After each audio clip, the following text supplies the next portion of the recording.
அனைத்திந்திய புரட்சித் தலைவர் மக்கள் முன்னேற்றக் கழக தேர்தல் வாக்குறுதிகள். வாக்குறுதி 1, மகப்பேறு உதவித்தொகையாக தற்போது வழங்கப்படுகின்ற ரூபாய் 18,000 உயர்த்தி 24,000 ரூபாயாக வழங்கப்படும். வாக்குறுதி 2, பிறந்த குழந்தைகளின் நலனுக்காக அவசிய பொருட்கள் கொண்ட அம்மா நலப்பெட்டகம் சரியாக வழங்கப்படும். வாக்குறுதி 3, அனைத்து மருத்துவமனைகளில் போதுமான மருந்துகள் மற்றும் சேவைகள் வழங்க நடவடிக்கை எடுக்கப்படும். வாக்குறுதி 4, கிராம சுகாதார செவிலியர்கள், டாக்டர்கள் போன்ற காலி பணியிடங்கள் போர்க்கால அடிப்படையில் நிரப்பப்படும். வாக்குறுதி 5, அனைத்து மாவட்டங்களில் முதியோர் சிகிச்சை பிரிவு தகுந்த நிபுணர்கள் கொண்டு அமைக்கப்படும். வாக்குறுதி 6, அனைத்து மாவட்ட தலைநகரங்களில் புற்றுநோய் சிகிச்சை பிரிவு அமைக்கப்படும். வாக்குறுதி 7, முதல்வரின் காப்பீட்டு திட்டத்தின் கீழ் வருமான உச்சவரம்பு மற்றும் காப்பீட்டு தொகை உயர்த்தப்படும். தற்போது வழங்கப்படும் சிகிச்சைகளின் எண்ணிக்கை 1,500 இருந்து 2,000 ஆக உயர்த்தப்படும். வாக்குறுதி எண் 8, நெல் கொள்முதல் விலை குவிண்டால் ஒன்றுக்கு ரூபாய் 3,250 உயர்த்தப்படும். வாக்குறுதி 9, கரும்பு கொள்முதல் விலை டன் ஒன்றுக்கு ரூபாய் 4,250 உயர்த்தப்படும். வாக்குறுதி எண் 10, பேரிடர் காலங்களில் சேதமடைந்த பயிர்களுக்கான இழப்பீடு தொகை 45 நாட்களுக்குள் வழங்கப்படும்.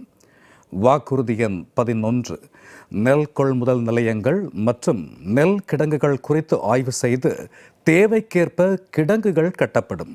வாக்குறுதி எண் 12, காய்கறிகள், பழங்கள் போன்ற பச்சை பயிர்கள் அதிகம் சாகுபடி செய்யப்படும் இடங்களில் கூட்டுறவு சங்கங்களின் மூலமாக அரசு உதவியுடன் குளிர்சாதன கிடங்குகள், குளிர்சாதன வசதி உள்ள லாரிகள் ஏற்பாடு செய்யப்படும்.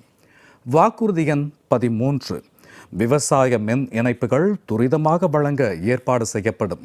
வாக்குறுதி எண் 14, விவசாய பொருட்கள் மதிப்பு கூட்டும் நிலையங்கள் அனைத்து மாவட்டங்களில் அரசு உதவியுடன் அமைக்கப்படும். வாக்குறுதி எண் 15, விவசாயிகள் சந்திக்கும் கஷ்டங்களை உணர்ந்து அவர்கள் தொடக்க வேளாண்மை கூட்டுறவு சங்கங்களில் பெற்று கட்ட முடியாமல் உள்ள கடன்கள் அனைத்தும் தள்ளுபடி செய்யப்படும். வாக்குறுதி எண் 16, இளைஞர்களுக்கு வேலைவாய்ப்புகள் பெருகும் விதமாக 2 லட்சம் அரசு பணியிடங்கள் படிப்படியாக நிரப்பப்படும். வாக்குறுதி எண் 17, கிராம பகுதிகளில் மகளிர்களை ஊக்குவிக்கும் விதமாக ஆண்டு ஒன்றுக்கு 1 லட்சம் கோழிப்பண்ணைகள், 1 லட்சம் ஆட்டுப்பண்ணைகள் மற்றும் 1 லட்சம் மாடுகள் ஏற்பாடு செய்வதற்கு 50% மானியம் வழங்கப்படும். வாக்குறுதி எண் 18, அதிக அளவில் முதலீடுகளை கொண்டு வந்து வேலைவாய்ப்புகள் உருவாக்கப்படும். வாக்குறுதி எண் 19, மீனவர்களுக்கு வழங்கக்கூடிய டீசல் மானியம் உயர்த்தப்படும். வாக்குறுதி எண் 20, மீனவர்கள் மீன்பிடிக்கும் பகுதிகளில் புது திட்டங்கள் கொண்டு வரும்போது அவர்களின் வாழ்வாதாரம் பாதிக்கப்படாமல் பாதுகாக்கப்படும். வாக்குறுதி எண் 21, மீனவர்கள் மீன்பிடிக்கும் போது ஏற்படும் விபத்துகளில் உயிர் சேதம் ஏற்பட்டால் அதற்கு ரூபாய் 25 லட்சம் இன்சூரன்ஸ் மூலமாக வழங்கப்படும். மீனவர்கள் மீன் பிடிக்கும் போது ஏற்படும் விபத்துகளில் சிக்கியவர்களின் சிகிச்சைக்காக இன்சூரன்ஸ் திட்டம் தீட்டப்படும். வாக்குறுதி எண் 22, இலவச மடிக்கணினி திட்டம் மீண்டும் செயல்படுத்தப்படும். அரசு பள்ளிகளில் +2 படிக்கும் மாணவ மாணவிகளுக்கு முதல் அரையாண்டிலேயே மடிக்கணினி வழங்க ஏற்பாடு செய்யப்படும். வாக்குறுதி எண் 23, அரசு பள்ளி குழந்தைகளுக்கு வழங்கும் மிதிவண்டி, சீருடைகள், காலணி, பாட புத்தகங்கள், நோட்டு புத்தகங்கள் போன்ற பொருட்கள் அனைத்தும் சரியான நேரத்தில் வழங்கப்படும். வாக்குறுதி எண் 24, சேதமடைந்த பள்ளி கட்டிடங்கள் கட்டித்தரப்படும். அடுத்த 5 ஆண்டு காலத்தில் 30,000 வகுப்பறைகள் கட்டித்தரப்படும். வாக்குறுதி எண் 25, தமிழ்நாட்டில் உயர்கல்வி படிக்கும் அனைத்து மாணவ மாணவியர்களுக்கு திறன் மேம்படுத்தும் நோக்கத்துடன் AI போன்ற படிப்புகள் பாடத்திட்டத்தில் சேர்க்கப்படும். வாக்குறுதி எண் 26, ITI மற்றும் பாலிடெக்னிக் படிப்பில் தற்கால தேவைகளுக்கு ஏற்ப பாடத்திட்டம் மாற்றி அமைக்கப்படும். தொழில்களின் தேவைக்கு ஏற்ப ITI மற்றும் பாலிடெக்னிக் படிப்பில் மாணவ மாணவியர்களின் சேர்க்கை அதிகரிக்கப்படும். வாக்குறுதி எண் 27, பட்டியலின பழங்குடியினர், பிற்படுத்தப்பட்ட மற்றும் மிகவும் பிற்படுத்தப்பட்ட மாணவ மாணவிகளுக்கு செலுத்தப்படும் கல்வி உதவித்தொகை 50% உயர்த்தப்படும். வாக்குறுதி எண் 28. தமிழ்நாட்டில் சட்டம் ஒழுங்கை பாதுகாக்க தேவையான அனைத்து வித கடினமான நடவடிக்கைகளையும் மேற்கொண்டு சிறப்பான முறையில் பேணி பாதுகாக்கப்படும். வாக்குறுதி எண் 29.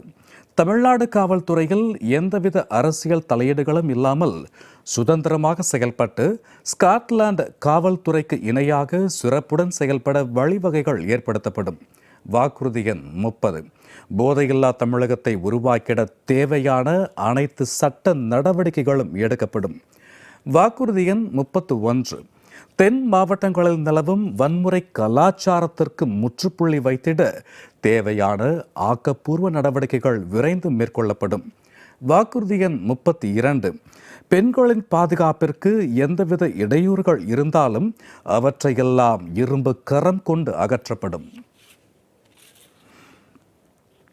வாக்குறுதி எண் 33. பாலியல் குற்றங்களில் ஈடுபடுபவர்கள் மீது கடுமையான நடவடிக்கைகளை எடுக்க தயங்காது பெண்களின் சுதந்திரத்திற்கு குந்தகம் ஏற்படாத வகையில் தொடர் நடவடிக்கைகள் எடுக்கப்படும். வாக்குறுதி எண் 34. பெண் குழந்தைகள் பாதுகாப்பு 100% உறுதி செய்யப்படும். வாக்குறுதி எண் 35. கர்நாடக மாநிலத்தில் இருந்து தமிழ்நாட்டிற்கு வழங்க வேண்டிய காவிரி நீரை முழுமையாக பெறுவதற்கு தேவையான அனைத்து நடவடிக்கைகளும் எடுக்கப்படும். வாக்குறுதி எண் 36. முல்லைப் பெரியாறு அணையில் 152 அடி தண்ணீர் தேக்கி வைக்க தேவையான நடவடிக்கைகள் உறுதியோடு மேற்கொள்ளப்படும். வாக்குறுதி எண் 37. ஆறுகள், குளங்கள், நீர்நிலைகள், கால்வாய்கள் தூர்வாரப்பட்டு விவசாயத்திற்கு தேவையான பாசன நீர் கடைமடை பகுதிகளுக்கும் கிடைப்பது உறுதி செய்யப்படும். வாக்குறுதி எண் 38. தமிழ்நாடு முழுவதும் உள்ள ஆறுகள் மற்றும் நீர் வழித்தடங்களில் தேவையான தடுப்பணைகள் கட்டப்படும். இதன் மூலம் மழைக்காலங்களில் உபரி நீர் சேமிக்கப்படுவதும் நிலத்தடி நீர் அதிகரிப்பதும் உறுதி செய்யப்படும். வாக்குறுதி எண் 39. தமிழ்நாடு முழுவதும் மழைநீர் சேகரிப்பு கட்டமைப்புகள் அனைத்து இடங்களிலும் கட்டாயமாக்கப்படும். வாக்குறுதி எண் 40. அரசு ஊழியர்கள் மற்றும் ஆசிரியர்களின் நியாயமான கோரிக்கைகள் பரிசீலிக்கப்பட்டு கண்டிப்பாக நிறைவேற்றப்படும். வாக்குறுதி எண் 41. அரசு ஊழியர்களுக்கு பலன் அளிக்கக்கூடிய வகையில் ஒரு புதிய ஓய்வூதிய திட்டத்தை நடைமுறைப்படுத்த தேவையான நடவடிக்கைகள் எடுக்கப்படும். வாக்குறுதி எண் 42. நிர்வாக திறமையின்மையால் ஏறுமுகத்தில் உள்ள மின்சார கட்டணம் கட்டுக்குள் கொண்டுவரப்படும். வெளிச்சந்தையில் மின்சாரம் வாங்குவதை குறைக்கும் விதமாக நவீன தொழில்நுட்பத்துடன் காற்றாலைகள் மற்றும் சூரிய மின் உற்பத்தி மூலம் கூடுதலாக 10,000 மெகாவாட் உருவாக்கப்படும். மின்மிகை மாநிலமாக தமிழகம் மாற்றப்படும். வாக்குறுதி எண் 43. நகர் மற்றும் கிராம பகுதிகளில் வசிக்கும் வீடற்ற ஏழை மக்களுக்கு இலவச வீடு கட்டித்தரப்படும். வரும் 5 ஆண்டுகளில் 5 லட்சம் வீடுகள் கட்டித்தரப்படும். வாக்குறுதி எண் 44. காலியாக உள்ள அங்கன்வாடி பணியாளர், மதிய உணவு அமைப்பாளர், சமையலர் போன்ற பணியிடங்கள் படிப்படியாக நிரப்பப்படும். வாக்குறுதி எண் 45. மாதந்தோறும் அரிசி அட்டைதாரர்களுக்கு 1 கிலோ பருப்பு மற்றும் 1 லிட்டர் சமையல் எண்ணெய் இலவசமாக வழங்கப்படும். வாக்குறுதி எண் 46. 1000 அம்மா உணவகங்கள் அனைத்து மாநகராட்சி நகராட்சிகளில் துவக்கப்படும். சரியாக பராமரிக்கப்படாமல் உள்ள அம்மா உணவகங்கள் செயல்பாட்டிற்கு கொண்டு வரப்படும். வாக்குறுதி எண் 47. டாஸ்மாக் முறைகேடுகள் சரி செய்து அரசுக்கு சேர வேண்டிய வரிப்பணம் அனைத்தும் அரசுக்கு வரவழைத்து மக்கள் பணிக்காக உபயோகிக்கப்படும். வாக்குறுதி எண் 48. மெட்ரோ ரயில் திட்டம் போர்க்கால அடிப்படையில் பூர்த்தி செய்யப்படும். வாக்குறுதி எண் 49. சேதமடைந்த கிராம, நகர மற்றும் மாவட்ட சாலைகள் போர்க்கால அடிப்படையில் சரி செய்யப்படும். வாக்குறுதி எண் 50. செயல்பாட்டில் இல்லாமல் உள்ள குடிநீர் திட்டங்கள் போர்க்கால அடிப்படையில் சரி செய்து பொதுமக்களுக்கு பாதுகாப்பான குடிநீர் வழங்கப்படும். வாக்குறுதி எண் 51. பழைய பேருந்துகளுக்கு மாற்றாக அடுத்த 5 ஆண்டு காலத்தில் 10,000 புதிய பேருந்துகள் கொள்முதல் செய்யப்படும். நிறுத்தப்பட்ட அனைத்து சேவைகள் அம்மா ஆட்சியில் உள்ளவாறு கொண்டு வரப்படும். வாக்குறுதி எண் 52 தமிழ்நாட்டின் உரிமைகளை பாதுகாக்கும் அனைத்து நடவடிக்கைகளும் மேற்கொள்ளப்படும். வாக்குறுதி எண் 53 தமிழ்நாட்டிற்கு வரவேண்டிய அனைத்து வரி பகிர்வுகளும் சரியான நேரத்தில் மாநில அரசுக்கு வழங்குவதற்கு மத்திய அரசிடம் வலியுறுத்தப்படும். வாக்குறுதி எண் 54 முதியோர் உதவித்தொகை ரூபாய் 2000 உயர்த்தி வழங்கப்படும். வாக்குறுதி எண் 55 சிறு குறு தொழில்களுக்கு உட்கட்டமைப்பு வசதிகள் உடன் 25 புதிய தொழிற்பேட்டைகள் அமைக்கப்படும். வாக்குறுதி எண் 56 ஆவின் பால் கொள்முதல் விலை ரூபாய் 4 உயர்த்தி வழங்கப்படும். வாக்குறுதி எண் 57 கைத்தறி மற்றும் விசைத்தறி நிறுவனங்களுக்கு வழங்கும் மின் மானியம் உயர்த்தி வழங்கப்படும். தறிகளுக்கு தேவைப்படும் நூல் போன்ற பொருட்கள் மொத்த விலையில் கொள்முதல் செய்வதற்கு ஒரு சங்கம் ஏற்பாடு செய்யப்படும். வாக்குறுதி எண் 58 அங்கன்வாடிகளில் கர்ப்பிணி பெண்கள் மற்றும் குழந்தைகளுக்கு வாரந்தோறும் 5 முட்டைகள் வழங்கப்படும். வாக்குறுதி எண் 59 இளைஞர்கள் சொந்த தொழில் செய்ய ஊக்குவிக்கும் விதமாக ரூபாய் 20 லட்சம் வரை வங்கிகளின் மூலமாக கடன் வழங்குவதற்கு வழிவகை செய்யப்படும். அவ்வாறு வழங்கும் கடன்களுக்கு 3% வட்டி சலுகை மானியமாக வழங்கப்படும். வாக்குறுதி எண் 60 ஆண்டிற்கு 5 லட்சம் கிராம மற்றும் நகரப்பகுதிகளில் வசிக்கும் பெண்களுக்கு இலவச திறன் மேம்பாட்டு பயிற்சி வழங்கப்படும். பயிற்சிக்கு பிறகு மானிய விலையில் வங்கிகளை இணைத்து கடன் ஏற்பாடு செய்யப்படும். கடன்களுக்கு 3% வட்டி சலுகை அரசு செலுத்தும் என புரட்சித்தாய் சின்னம்மா அவர்கள் 60 வாக்குறுதிகள் கொண்ட தேர்தல் அறிக்கையை வெளியிட்டிருக்கிறார்.